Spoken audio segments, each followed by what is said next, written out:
1775, the American Revolutionary War began as the American colonies sought to detach from England and its oppressive monarchy. Though many reasons are cited for the revolution, one in particular sticks out as the prime cause: that King George III of England outlawed the interest-free, independent currency the colonies were producing and using for themselves, in turn forcing them to borrow money from the Central Bank of England at interest, immediately putting the colonies into debt. And as Benjamin Franklin later wrote, the refusal of King George III to allow the colonies to operate an honest money system which freed the ordinary man from the clutches of the money manipulators was probably the prime cause of the revolution. In 1783, America won its independence from England. However, its battle against the central bank concept and the corrupt, greed-filled men associated with it had just begun. So what is a central bank? A central bank is an institution that produces the currency of an entire nation. Based on historical precedent, two specific powers are inherent in central banking practice: the control of interest rates and the control of the money supply, or inflation. The central bank does not simply supply a government's economy with money, it loans it to them at interest. Then, through the use of increasing and decreasing the supply of money, the central bank regulates the value of the currency being issued. It is critical to understand that the entire structure of this system can only produce one thing in the long run: debt. It doesn't take a lot of ingenuity to figure this scam out. For every single dollar produced by the central bank is loaned at interest. That means every single dollar produced is actually the dollar plus a certain percent of debt based on that dollar. And since the central bank has the monopoly over the production of the currency for the entire country, and they loan each dollar out with immediate debt attached to it, where does the money to pay for the debt come from? It can only come from the central bank again, which means the central bank has to perpetually increase its money supply to temporarily cover the outstanding debt created, which in turn, since that new money is loaned out at interest as well, creates even more debt. The end result of this system without fail is slavery, for it is impossible for the government and thus the public to ever come out of the self-generating debt. The founding fathers of this country were well aware of this.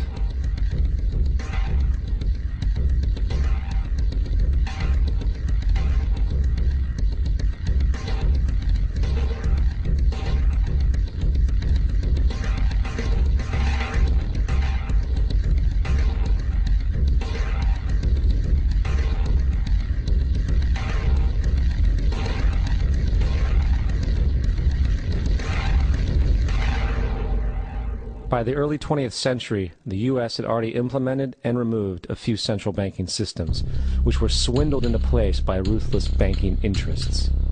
At this time, the dominant families in the banking and business world were the Rockefellers, the Morgans, the Warburgs, the Rothschilds. And in the early 1900s, they sought to push once again legislation to create another central bank. However, they knew the government and public were very weary of such an institution, so they needed to create an incident to affect public opinion. So, J.P. Morgan, publicly considered a financial luminary at the time, exploited his mass influence by publishing rumors that a prominent bank in New York was insolvent or bankrupt. Morgan knew this would cause mass hysteria, which would affect other banks as well.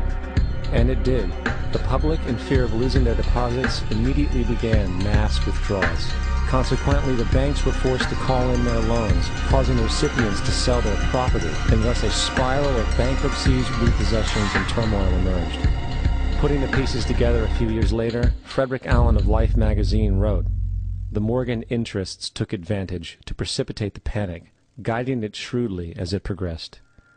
Unaware of the fraud, the Panic of 1907 led to a congressional investigation headed by Senator Nelson Aldrich, who had intimate ties to the banking cartels and later became part of the Rockefeller family through marriage.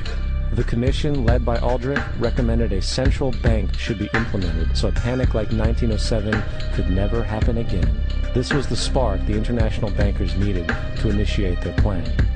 In 1910, a secret meeting was held at a J.P. Morgan estate on Jekyll Island off the coast of Georgia. It was there that the central banking bill called the Federal Reserve Act was written. This legislation was written by bankers, not lawmakers. This meeting was so secretive, so concealed from government and public knowledge, that the 10 or so figures who attended were told they could only use their first names in addressing each other. After this bill was constructed, it was then handed over to their political frontman, Senator Nelson Aldrich, to push through Congress. And in 1913, with heavy political sponsorship by the bankers, Woodrow Wilson became president, having already agreed to sign the Federal Reserve Act in exchange for campaign support. And 2 days before Christmas, when most of Congress was at home with their families, the Federal Reserve Act was voted in, and Wilson in turn made it law. Years later, Woodrow Wilson wrote, in regret,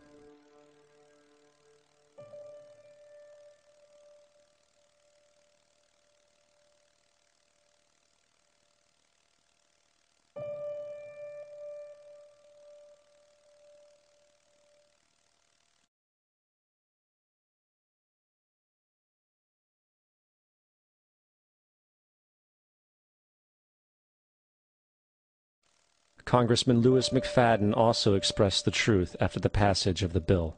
A world banking system was being set up here, a superstate controlled by international bankers, acting together to enslave the world for their own pleasure. The Fed has usurped the government.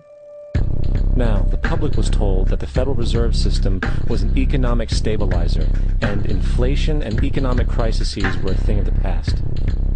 Well, as history has shown, nothing is further from the truth. The fact is, the international bankers now had a streamlined machine to expand their personal ambitions. It's alive! It's alive! It's alive! For example, from 1914 to 1919, the Fed increased the money supply by nearly 100%, resulting in extensive loans to small banks and the public. Then, in 1920, the Fed called in mass percentages of the outstanding money supply, thus resulting in the supporting banks having to call in huge numbers of loans, and, just like 1907, bank runs, bankruptcy, and collapse occurred. Over 5,400 competitive banks outside of the Federal Reserve System collapsed, further consolidating the monopoly of a small group.